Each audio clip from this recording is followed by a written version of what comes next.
الحمدللہ کچھ کتابیں کتب خانے میں ابھی آئی ہیں، کافی اہم کتابیں ہیں۔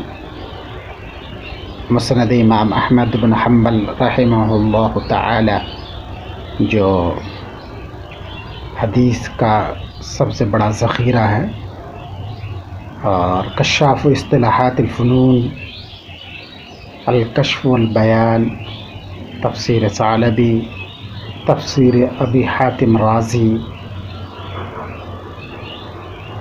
اور بہت ساری کتابیں بزرگوں کے حالات و واقعات پر۔ صحیفۃ الصادقہ جو حضرت عبداللہ بن عامر بن العاص رضی اللہ تعالی عنہ کی طرف منسوب ہے، یہ سب کتابیں آئی ہیں۔ انشاءاللہ موقع ملنے پر تمام کتابوں کا تفصیلی تعارف کرایا جائے گا۔ ابھی اجمالی طور پر آپ دیکھ سکتے ہیں کون کون سی کتابیں ہیں۔ یہ ہے تفسیر ابی حاتم رازی، الکشف والبیان جو تفسیر ثعلبی کے نام سے مشہور ہے، کشاف اصطلاحات الفنون، زبردست کتاب ہے، 4 جلدوں میں آئی ہے، پہلے 2 جلدوں میں چھپتی تھی۔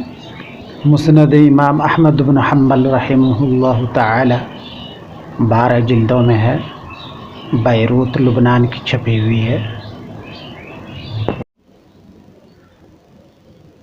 تفسیر ثعلبی، اس کی خصوصیت یہ ہے کہ قرآن کریم کی تقریباً تمامی آیات کی تفسیر، حدیث شریف، بزرگوں کے اقوال، اور خاص بات یہ ہے کہ تمام احادیث اور اقوال و آثار کو، مفسرین کے اقوال کو، ان کی تعویلات کو سند کے ساتھ بیان کیا گیا ہے۔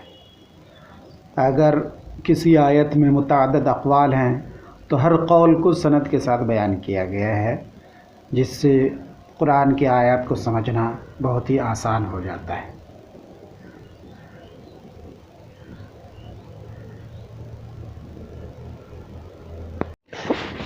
چند کتابیں بیروت لبنان کی ہے اور سعودی عرب سے بھی آئی ہے، جس میں سے اللمع فی اصول الفقہ، ابو اسحاق شیرازی شافعی کی ابتدائی اصول فقہ کی کتابوں میں سے ہے۔ مسند امام احمد بن حنبل بیروت کی چھپی ہوئی ہے۔ کشاف اصطلاحات الفنون بیروت کی چھپی ہوئی ہے۔ تفسیر ثعلبی بیروت کی چھپی ہوئی ہے۔ تفسیر ابو حاتم رازی 8 جلدوں میں بیروت کی چھپی ہوئی ہے، اور باقی کتابیں دیوبند کی چھپی ہوئی ہیں۔ کتب خانے کے خاص مطالچی جناب مولانا مفتی سعید صاحب قاسمی فرماتے ہیں کہ یہ کتاب 1600 روپے کی بہت مہنگی لگ رہی ہے۔ کتاب تو دیکھیے کہاں کی ہے، اللمع فی اصول الفقہ، دار ابن کثیر، دمشق، سوریہ، ملک شام سے آئی ہوئی ہے۔ ماشاءاللہ، دیکھتے ہی آنکھوں کو ٹھنڈک اور دل کو سرور حاصل ہوتا ہے، اور پڑھنے کے بعد دل و دماغ میں نور حاصل ہوتا ہے۔